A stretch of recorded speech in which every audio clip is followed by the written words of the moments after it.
আসসালামু আলাইকুম। আমরা দেখছি দাদা হুজুরদের নিত্য নতুন আওয়াজ আর গজল পেতে আমাদের চ্যানেলটি সাবস্ক্রাইব করুন, ঘন্টি বেলাইকান দাবিয়ে আমাদের পাশে থাকুন। মুসলমান ছেলেমেয়েরা, তরুণেরা, বাপেরা, কেননা আখিরি জামানা হাতে তালুতে আগুন রাখার থেকে ঈমান বাঁচানো বড় মুশকিল হয়ে যাবে।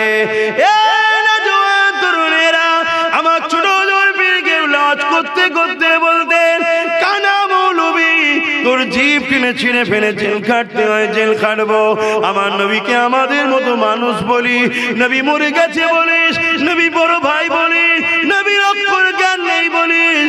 এ বেঈমান নিষ্ঠুর পাষাণেরা, এদের লক্ষ্যটা এই জন্যইরা বলে, কেন দুনিয়ায় যারা ইসলামকে মিটাতে চায়, দুনিয়ায় যারা মসজিদ মাদ্রাসা কোরআনের বিরোধী মিটিয়ে দিতে চায়, তারা জানে মুসলমান গুণের মধ্যে যতদিন নবীর প্রেম আদর থাকিবে, অর্থাৎ এর মধ্যে ঈমান থাকিবে, এই ঈমানদার মোকাবিলায় কখনো আমরা পারবো না।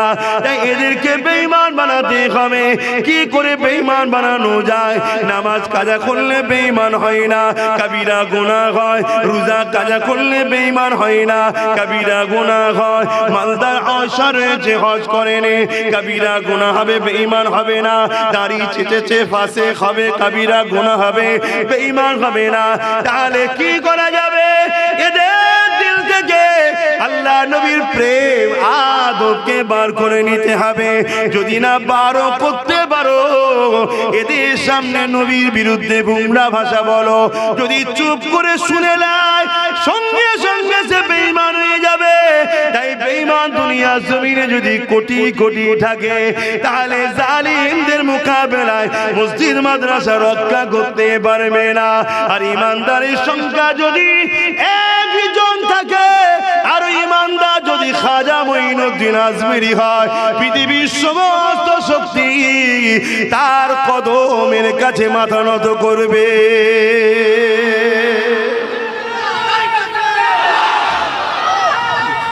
আল্লাহ কোরআনের মধ্যে সূরা রহমানে জানান, ওয়ালিমান খাফা মাকামা রাব্বিহি জান্নাতান, যারা আমি আল্লাহ আমাকে ভয় করে, আমি আল্লাহ এর বিনিময়ে দুনিয়ার কারো কাছে তাকে মাথা নত করতে দেব না, এবং দুনিয়ার সবার অন্তরে আমার ভয়কারীদের রাজত্ব ভয় প্রতিষ্ঠিত করে দিই। এবং সূরা রহমানের আয়াতের মানেটা কি হলো? ওয়ালিমান খাফা মাকামা রাব্বিহি জান্নাতান, যারা আল্লাহকে ভয় করে, আমার আল্লাহ তাদেরকে দুটো জান্নাত দেবে। এক নম্বর কি? সিনাতে আল্লাহর ভয়, শুনছেন তো? দ্বিতীয় নম্বর হলো নবীর প্রেম ও আদব, যেটা হলো ঈমান। ঈমান, নবীর প্রেম ও আদব যাদের দিলে নাই, তাদের দিলে ঈমান নাই, তারা কখনো কামিয়াবি পাবে না, দুনিয়াতেও নয়, আখিরাতেও নয়। কিন্তু আমার রাসূল বললেন, আখিরি জামানায় হাতের তালুতে আগুন রাখার থেকেও ঈমান বাঁচানো বড় কষ্ট হবে। আখিরি জামানায় হাতের তালুতে আগুন রাখার থেকে কি বেশি কষ্ট হবে? ঈমান বাঁচানো। হাতের তালুতে আগুন রাখা কি সম্ভব? তার থেকেও অসম্ভব হলো ঈমান বাঁচানো। কারণ কি? আল্লাহ নবী জানিয়ে দিলেন, আল উলামা ওয়ারাসাতুল আম্বিয়া, আলেমে হাক্কানীরা আমি রাসূলুল্লাহ আমার ওয়ারিস হবে। কিন্তু এই জমিনের উপরে উলামা দুই ধরনের হবে, খায়রুল উলামা, শাররুল উলামা। একটা উলামা হবে আল্লাহর পক্ষে, নবীর পক্ষে, তারা খায়র উলামা, ভালো উলামা। আর একটা উলামা হবে কোরআন হাদিসের জ্ঞান অর্জন করে দুনিয়ার তাগতি শক্তি অত্যাচারী শাসকের কাছে নিজেদের ঈমানকে বিক্রি করে দিয়ে ধন দৌলতের লোভ লালসায় বেঈমান জালিমদের দলদাস হয়ে গিয়ে তাদের গোলামি করে উম্মতের ভেতর থেকে তাদের ইশারাতে ঈমানকে বার করার কাজ করবে। কেন ঈমানকে বার করতে চাইবে? যুগে যুগে যতবার ঈমানদারদের সঙ্গে জালিমদের লড়াই হয়েছে, জালিমদের সংখ্যা বেশি ছিল, জালিমদের হাতে অস্ত্র ছিল, জালিমদের দিকে ম্যান পাওয়ার ছিল, জালিমদের মানি পাওয়ার ছিল, জালিমদের রাজ পাওয়ার ছিল, ঈমানদারদের সংখ্যা কম ছিল, ঈমানদারদের ম্যান পাওয়ার ছিল না। তথাপিও জালিমরা ঈমানদারদের কাছে, ঈমানের পাওয়ারের কাছে পরাজিত হতে বাধ্য হয়েছে।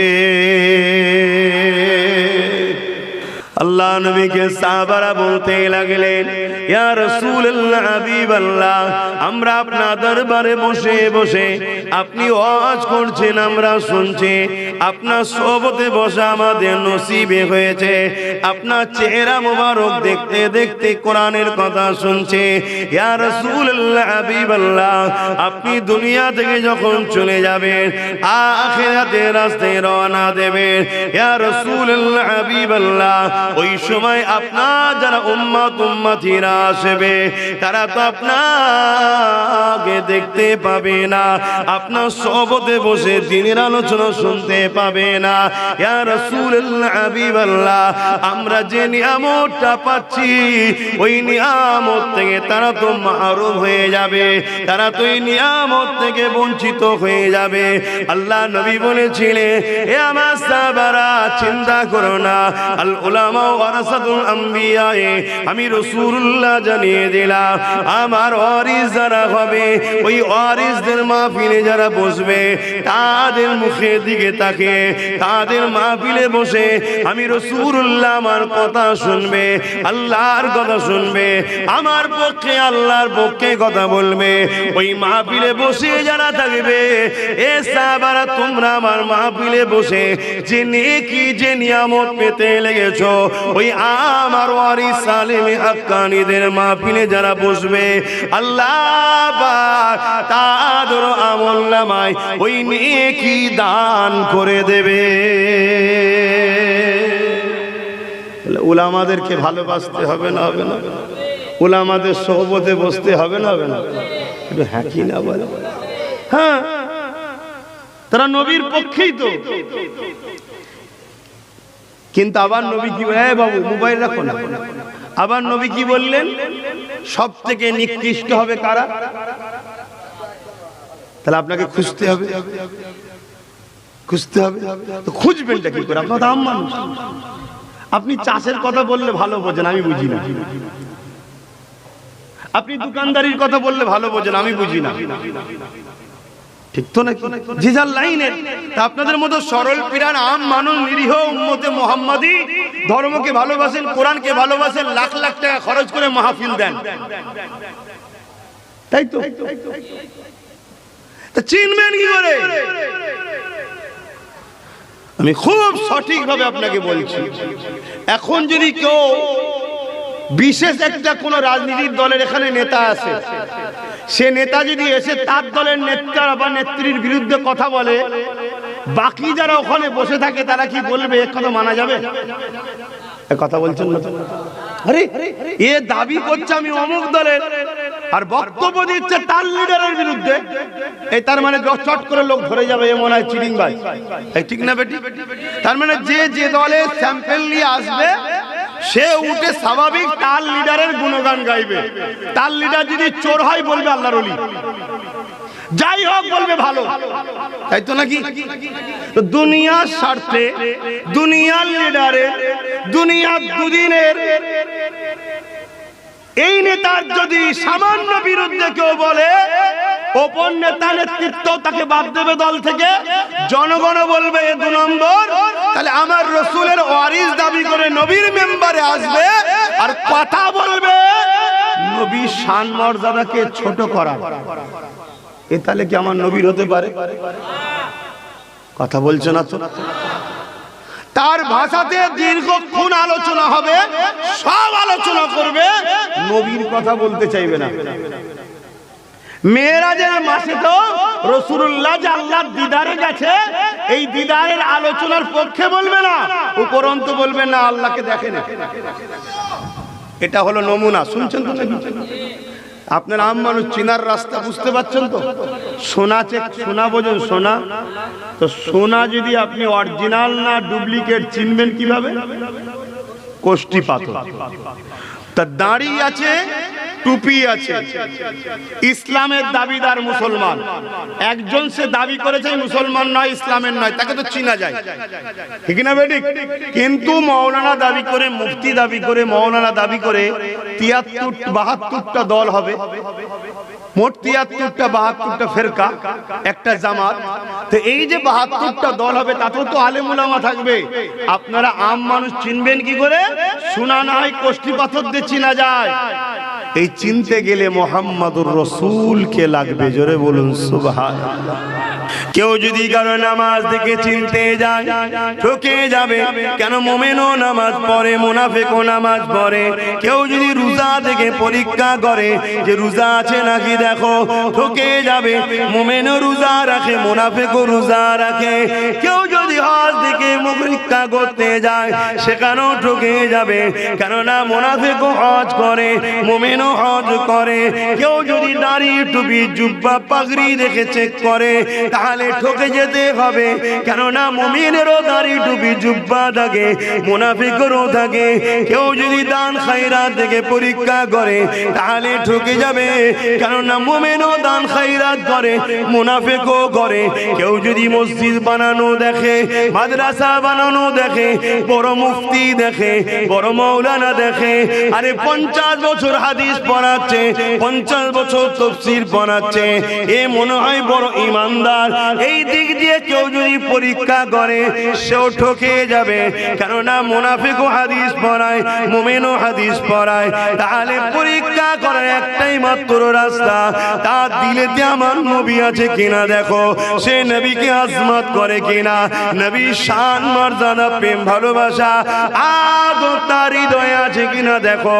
যে নবী না হলে কোরআন পেতাম না, যে নবী না হলে হাদিস পেতাম না, যে নবী না হলে কাবা পেতাম না, যে নবী না হলে নামাজ পেতাম না, যে নবী না হলে দিন পেতাম না। সেই নবী জাত দিলে নাই, তার আদব মুহাম্মদ নবীর জাত দিলে নাই। এ যতই বুখারী মুসলিম পড়াক না কেন, যতই হাজি হোক না কেন, নামাজি হোক না কেন, যতই দাড়িওয়ালা টুপিওয়ালা হোক না কেন, মনে রাখবেন এখন আব্দুল্লাহ ইবনে উবাই অর্থাৎ মুনাফিক, আর মুনাফিকের ঠিকানা হলো সব থেকে নিকৃষ্ট জাহান্নাম। মনে থাকবে তো নাকি? এই যুবক, তোমরা সাধারণ লোক, মনে থাকবে তো?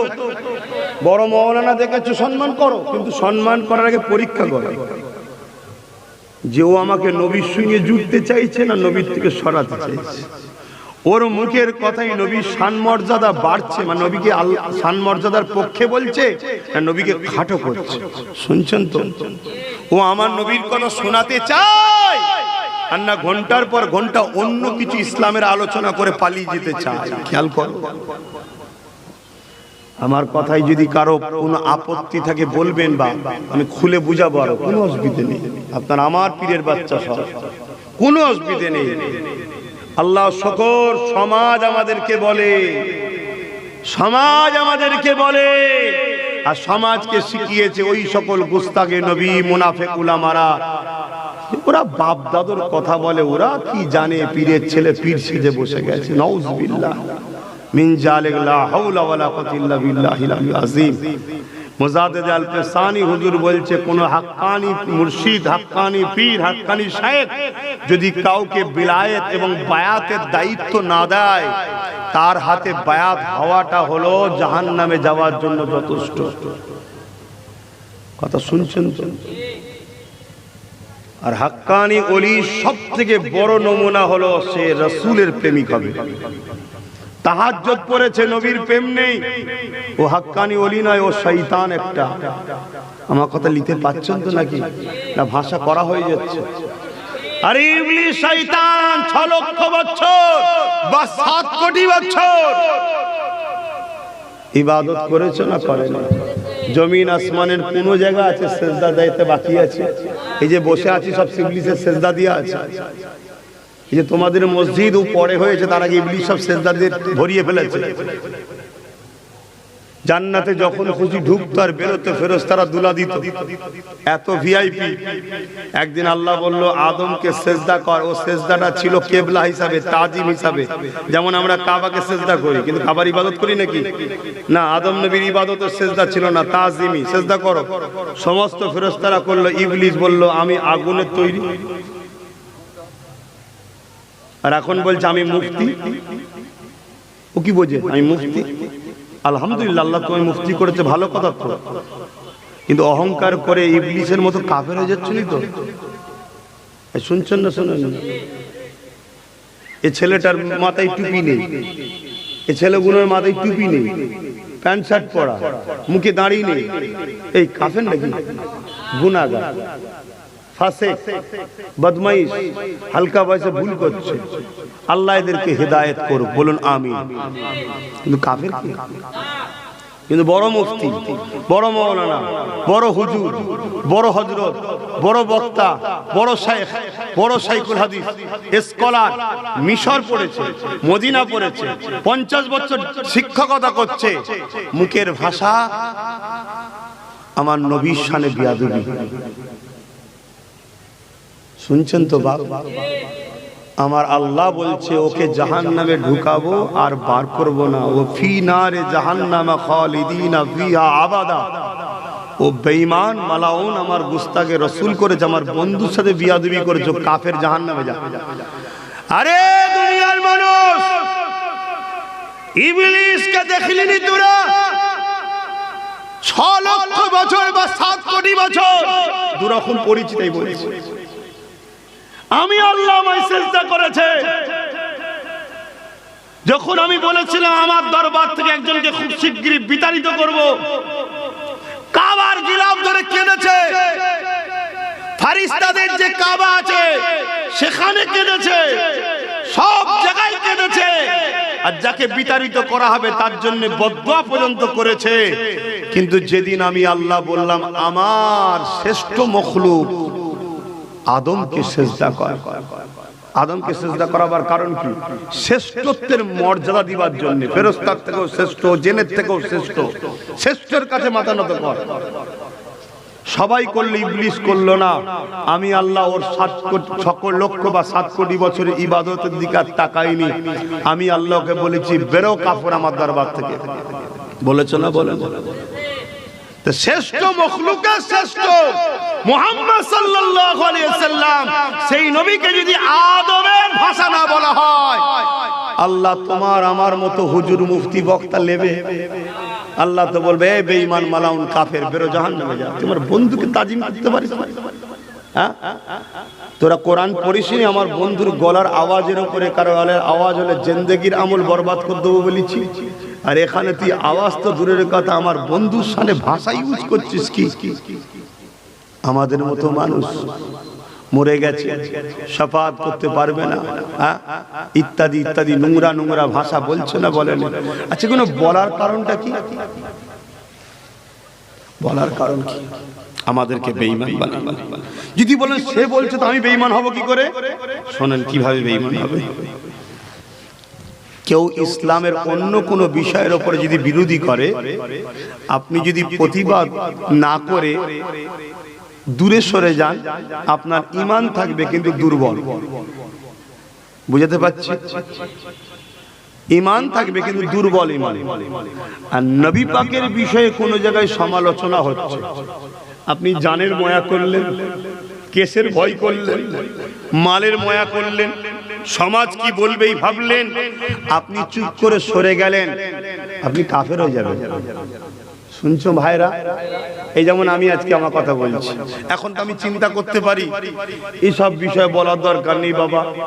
জলসা টলসা আগামী দিন কে করবে না করবে, লোক বলবে এই হুজুরকে নিয়ে লাভ নেই, ওয়াজ করতে উঠে শুধু উলামা হ্যান তানিটা সেটা বলছে, এইসব দরকার নেই। আমার কি হবে না হবে, আমি ঘরে যাবো আজ যাবো, কি হবে না হবে, কারা কি আছে না আছে, যদি এই ময়া করে আমি সরে যাই, নবীর দুশ্মনদের বিরুদ্ধে না বলি, তাহলে ঈমান থাকবে না। শুনছো তো নাকি? তাহলে এক জায়গায় তোমরা 1000 জন বসে শুনছো, আর একটা কাফের বক্তা উঠেছে, মুখে দাড়ি, মাথায় টুপি, বড় আল্লামা, বড় মুফতি, বড় পাগড়ি, বড় জুব্বা, বড় শাইখুল হাদিস, উঠে বলতে ওয়াজ করতে করতে করতে আমার নবীর শানে গুস্তাগিমূলক নোংরা ভাষা ইউজ করলো, যে ভাষা তোমাকে বললেও পছন্দ করবে না। এখানে যদি বলা হয় তোমাকে ভিখারির বাচ্চা, কেউ সহ্য করবে? হাত তুলে বলো, সহ্য করবে? জোরে বলো, হাত তুলে সহ্য করবে? তুমি কোথাকারের কে? কি দাম আছে তোমার? আমার আল্লাহর কাছে কি দাম? কোনো দাম আছে? তাহলে আমিও বললে যে সহ্য না করি, তুমি যদি সহ্য না করো, এটা আমার রসুলের সামনে বলা যায়? তাহলে এই কথাটা যেই বলবে আর যদি চুপ করে শুনি আমরা, ঈমান থাকবে? বক্তার তো গেছে গেছে, কিন্তু বক্তা তো মোটা টাকার জন্য কাফের হচ্ছে, তুমি কি জন্য কাফের হলে? খারাপ লিখছে। জানতে হবে আখেরি জামানা মসজিদ দুই ধরনের, মাদ্রাসা দুই ধরনের, কোরআন শিক্ষার মধ্যে কোরআন তো একটা শিখাবার মধ্যে দুই ধরন, হাদিস একটা শিখাবার মধ্যে দুই ধরন রয়েছে। এই যুবকেরা এটা নতুন নয় গো। হযরতে ইমাম হুসাইন হুজুর যখন ৭২ জনকে নিয়ে কারবালার ময়দানে গিয়েছিল, ২২,০০০ ইজিদ বাহিনী দাঁড়িয়েছিল। অনেকে বলে এদিকে এত মুফতি, এদিকে এত মৌলানা, এদিকে এত বক্তা। এই যুবকেরা সংখ্যা দ্বারা হক না হক চেনা যায় না। হক না হক চিনতে গেলে একটাই জিনিস লাগবে, মুহাম্মাদুর রাসূল।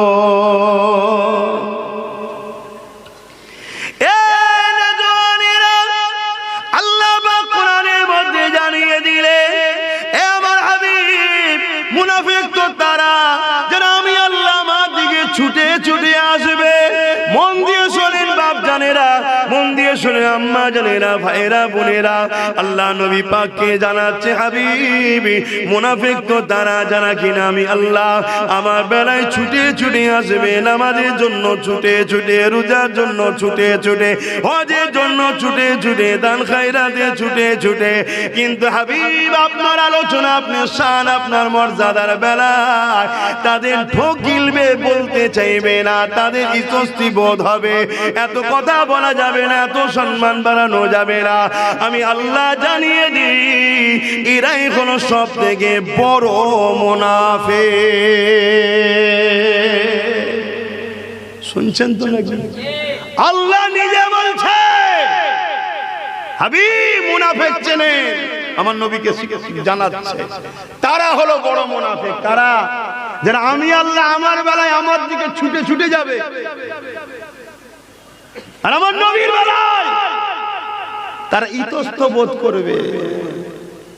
নবীর শান মর্যাদা, নবীর মাকাম, নবীর আজমত, নবীর রিফাত, নবীর মেরাজ, নবীর নূর, নবীর হায়াত, নবীর বিলায়াত নিয়ে, নবীর রিসালাত নিয়ে তারা আলোচনা করতে চাইবে না, উম্মত থেকে সরিয়ে দেবে নবীকে। তারা আমি আল্লাহ জানিয়ে দিচ্ছি, এরা হলো সব থেকে বড় মুনাফিক। কে বলছেন? শুনছেন বাপ জানেরা? আমার ওয়াজ রেকর্ডিং হচ্ছে তো যুবকরা, এই ভাইরা রেকর্ডিং হচ্ছে, আয় দেখেন রেকর্ডিং, পালিয়ে যাওয়ার রাস্তা নেই, রেকর্ডিং হচ্ছে। কোন মায়ের লাল যদি জমিনের উপরে আসমানের নিচে থাকে, এই কথার উপরে চ্যালেঞ্জে যে আল্লাহর দিকে গেলেই হবে, রাসূলুল্লাহর দিকে না গেলেও চলবে, আমি তার সাথে আছি বসতে। শুনছেন তো যুবক? কিন্তু আমার আল্লাহ তিনি বলছে, শোনো তোমরা বান্দা, আমি খালেক, তোমাদের সঙ্গে আমার সম্পর্কটা বীজখানে রয়েছে মুহাম্মাদুর রাসূল। জোরে বলুন সুবহানাল্লাহ। বুঝাবার জন্য বলছি, একটা সেতু, তোমরা খালের উপরে খালেরই পারে, আমি বুঝাবার জন্য বলছি ভাই, ভুল বুঝবেন না।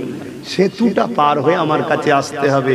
এই মাধ্যমটা যেটা, সেটা হলো হুজুর, অর্থাৎ হুজুরের কোলে আসো, অর্থাৎ হুজুরের সুন্নতে আসো, হুজুরের আখলাকে আসো, হুজুরের প্রেমে আসো, হুজুরের আদর্শে জীবন গড়ো, হুজুরকে সিনাই দাও, তারপরে ব্রিজ পার হতে পারবে। আমি আল্লাহ আমাকে পেয়ে যাবে। জোরে বলুন সুবহানাল্লাহ। সেই নবীকে কি বলা হচ্ছে? হাই হাই, কখনো কখনো ভাবি, খোদা তুমি যদি আমাকে পীরের ঘরে জন্ম না দিতে, জেল খাটতে হয় হতে, দেখে মেরে দিতাম। একদম মাইকে মুখ দিয়ে কথা বলছি, আমি রাসূলুল্লাহর জন্য মেরে দিতাম। শুধু দাদা পীরের আওলাদ, মেসেজটা উল্টো দিকে যাবে। মূর্খ সমাজ তো, আম মানুষ তো মূর্খ। খারাপ লিখছেন নাকি কথা? এত রাগ হয় মাঝে মাঝে, হাই রে তুই মৌলানা দাবি করিস, তুই কোরআনের মাহফিলে নবীর দিনের আলোচনার নামে মাদ্রাসা দেখে, মসজিদ দেখে কোটি কোটি টাকা লোকের দিচ্ছিস, সেই নবীর সামনে বিয়াদবি করছিস। জিনার শান কত, জিনার মান কত, জিনার আজমাত কত। হ্যাঁ, আরে পৃথিবী তোমায় কি নজরে দেখছে, দেখে কিছু লাভ নেই। হুজুর জেল হয়ে যাবে, হুজুর ফাঁসি হয়ে যাবে। সাহাবা হুজুররা কন্টিনিউ হুজুরের জন্য জান দেওয়ার জন্য পেরেশান ছিলেন। আল্লাহ আমার জানটা আপনার আপনার হাবিবের জন্য যেন বেরিয়ে যায়, যাতে করে বেহিসাব জান্নাতি হতে পারি। জোরে বলুন সুবহানাল্লাহ। কিসের মহব্বত আমরা উম্মত বলি, কিসের মহব্বত বলি? আল্লাহ নবী হকের জন্য, ন্যায়ের জন্য, ইনসাফের জন্য, ইনসানিয়াতের জন্য আল্লাহ নবী উহুদের ময়দানে নবী আমার যখন কি হাজির হয়েছেন, অপরদিকে সন্তান আবু জেহেল, উতবা, সাইবার বাহিনীরা, মক্কার সন্তান আবু জেহেলেরা, উতবা, সাইবার সন্ত্রাসীরা হাজার হাজার সৈন্য নিয়ে সাহাবা হুজুরদের উপরে হামলা করে দিয়েছে। আমার নবী পাকের সাহাবারা নিজেদের জান মাল পরিবার রাসূলুল্লাহর জন্য, দ্বীনের জন্য ঢাল হিসাবে লড়াই করতে লেগেছে। এই লড়াই করতে করতে এমন একটা পরিস্থিতি পৌঁছে গেছে, সাহাবা হুজুররা বেঈমানদের ঘরে, জালিমদের ঘরে তাড়িয়ে তাড়িয়ে তাড়িয়ে তাড়িয়ে নিয়ে যেতে লেগেছে। হঠাৎ করে একটা বেঈমান জালিম অন্য দিক দিয়ে ঘুরে এসে আমার নবী পাককে একা দেখতে পেয়ে গিয়ে আমার নবী পাককে খতম করে দেবে, শহীদ করে দেবে বলে তীরের নিশানা লাগাতে লেগেছে। আল্লাহ নবীর একজন সাহাবী হযরত তালহা রাদিয়াল্লাহু তাআলা, তিনি যখন দেখতে পেয়ে গেলেন, ওই সাহাবী হুজুরটা ছুটে এসে আল্লাহ নবীর সিনার সামনে দাঁড়িয়ে গেল। যে তীরটা নবী পাকের সিনায় লাগার কথা ছিল, ওই তীরটা সাহাবীর পিঠে লেগে গেল। এদিক দিয়ে তীর আসে, ওদিক দিয়ে তীর আসে, সাহাবী ঘুরতে লেগেছে। আমার নবী পাকের জন্য নিজেকে ঢাল বানিয়ে দিয়েছে। ৭৯ থেকে ৮০টা তীর যেটা নবী পাককে লাগার কথা ছিল, আল্লাহ নবী সাহাবী নবীর প্রেমে নিজের সিনা বুকে লাগিয়েছে, জমিনের দিকে টলে পড়তে লেগেছে। বাকি সাহাবা হুজুর এসে হাজির হয়ে যায়, জালিমদেরকে হটিয়ে দিয়ে আল্লাহ নবীকে জিজ্ঞাসা করতে লেগেছে, ইয়া রাসূলুল্লাহ, হাবিবাল্লাহ, হুজুর আপনি কেমন আছেন? আল্লাহ নবী বলেছেন, সাহাবী রে, আমি নবী ভালো আছি, তবে আমার তালহা আমাকে প্রেম কতটা করে প্রমাণ দিয়ে গেল। এ বাবা সাহাবারা, আমার তালহাকে দেখো বাবা। সাহাবা হুজুররা তালহা হুজুরকে জিজ্ঞাসা করে, তখনও জানটা বেরোয়নি, চলে যাবার সময় হয়ে গেছে। ওই সময় মুচকি হাসে আর বলে, এ আমার নবী সাহাবারা, নবী পাক রইল খেয়াল রেখো, তবে বলে দিয়ে যায় আল্লাহ একটা জান দিয়েছিল, এই একটা জান নবীর জন্য দিয়েছি। জমিন আসমানের মতো বিশাল জান্নাত আল্লাহ মাই দেখাতে লেগেছে। আরো জোরে বলুন সুবহান।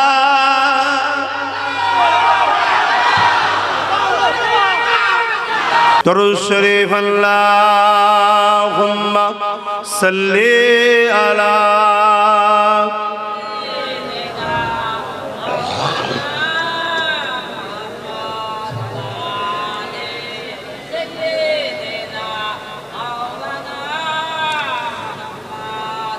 যাদের হৃদয়ে আছে আল্লাহর ভয়,